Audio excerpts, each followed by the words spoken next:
Live from downtown St. Joseph, you're watching News Press Now.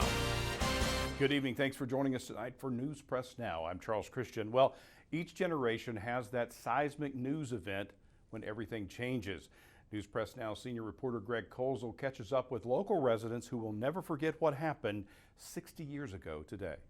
Pat Conway was looking forward to a game of tennis on November 22nd, 1963. A high school junior at the time, Conway arrived at a neighbor's house on what seemed like a glorious late autumn day. He opened up the screen door and says, "Hold on a second, I don't think we're going to go right away because there's some news coming over the television about President Kennedy." Things darkened after that. 60 years ago today, Conway and millions of Americans were glued to TV sets after President John Kennedy was assassinated in Dallas. You know, you didn't really know what to think, and even the commentators were really befuddled about what was really happening during this period of time. Gary Chilcote was a reporter at the St. Joseph Gazette when he heard the news from a municipal judge. And she was in her courtroom and crying, and she said, "Gary, we've lost our good Catholic president." In those days, most of the people at the courthouse were elected as Democrats, and they were all in shock, of course.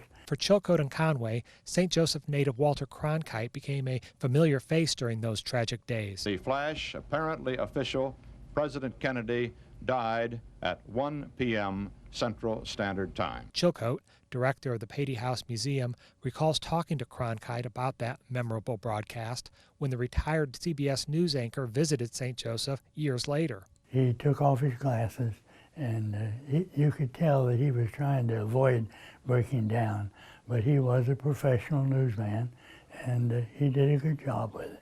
It might be cliche to say America lost its innocence that day, but for Conway, November 22nd served as a prelude to more assassinations, urban strife, and his own tour in Vietnam. To a certain extent, I think we just got to the point where we didn't know what to expect next, and what was creating all of this dissension in the 60s. You still saw all of these tragedies that popped up in your daily life day after day.